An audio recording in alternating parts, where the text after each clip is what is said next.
Si hablamos de hacer desastres, Perón los hizo.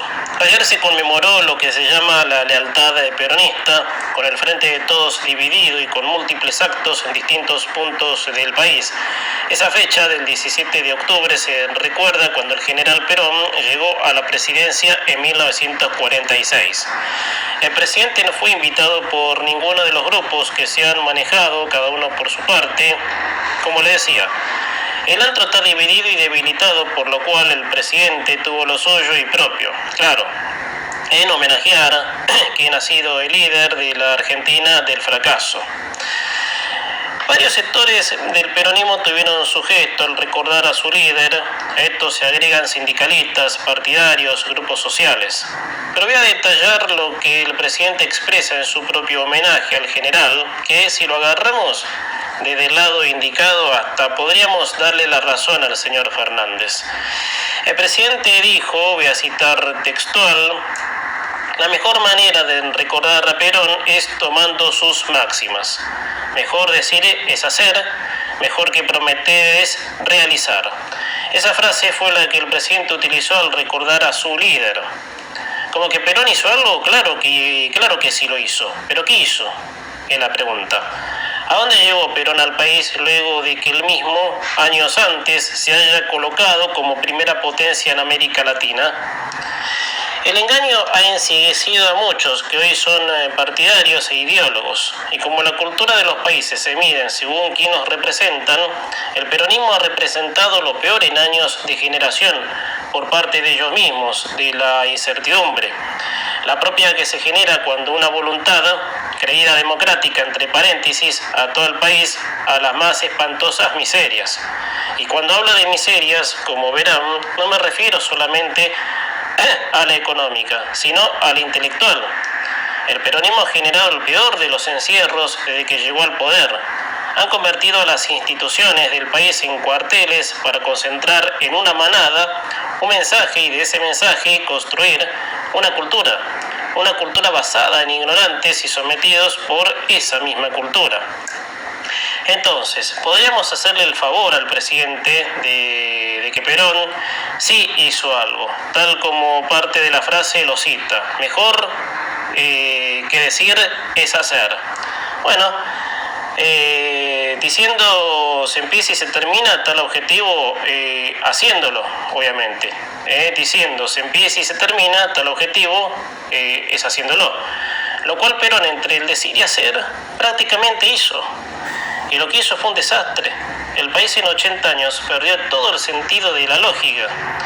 Todo lo que va en orden en cada país, llámese cómo se hacen los países, con libertad, el capitalismo, el peronismo vendió a través de su discurso que un país se hace a base de aislamiento y estatismo. O sea, sacar del primer lugar a los sectores privados que hacen el país.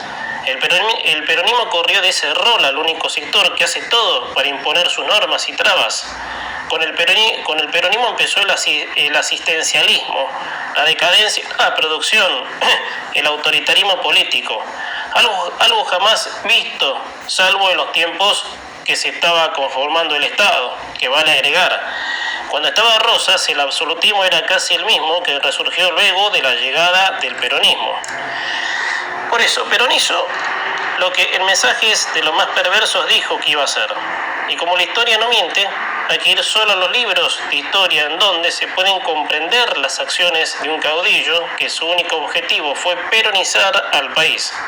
Los mensajes de Evita, las amenazas del mismo general hacia las voluntades que se negaban a apoyar su doctrina. Y si vamos a lo que pasa hoy, y ayer en un comentario parecido cuando me refería a la grieta, citando una frase de Lanata, es lo que ocurre. Hoy el país está dividido en choques de fuerza. Ninguna pondría su energía en buscar una solución para cambiar la cultura del país, sino que una con otra se chicanean. Y eso es la versión que secunda el peronismo, que es el kirchnerismo, contra los de Juntos por el Cambio y la UCR. Hablando de la UCR, parece cada día que se parece cada día al peronismo. Y los de Juntos por el Cambio, si bien tienen otro enfoque todavía, no han batallado por lo que es la Argentina por cultura. Después, en otra frase del presidente, mejor prometer es realizar. Bueno, casi lo mismo. El peronismo, con los mensajes del propio general, de alguna forma, prometían cumplir con lo que tenían en mente siempre, de peronizar el país y hacer de la cultura un encierro absoluto. Y se cumplió. Hoy todo lo que sea avance o capitalismo está trabado por las leyes peronistas, que han prohibido trabajar y emprender. Perón hizo todos los desastres que tuvieran al alcance de su influencia, o sea, ir metiéndose con todos los terrenos democráticos para domarlos en su nombre. Por ejemplo, la educación, siguiendo por el adoctrinamiento y la creación de masas amorfas, que son individuos que no tienen capacidad para pensar, porque los gobiernos peronistas los convencieron de que no eran capaces de pensar por sí mismos, hasta llegar al desastre más que nunca he visto, ¿sí? Lo que es el país por cultura. Una sombra negra influenciada por una manada de corruptos que en la pobreza de millones de infelices buscaron su propia riqueza y felicidad. Por eso, Fernández tiene razón. Perón en sus frases, mejor que decir es hacer y mejor que prometer es realizar. Efectivamente, Perón hizo y realizó el peor ser cultural de toda nuestra historia.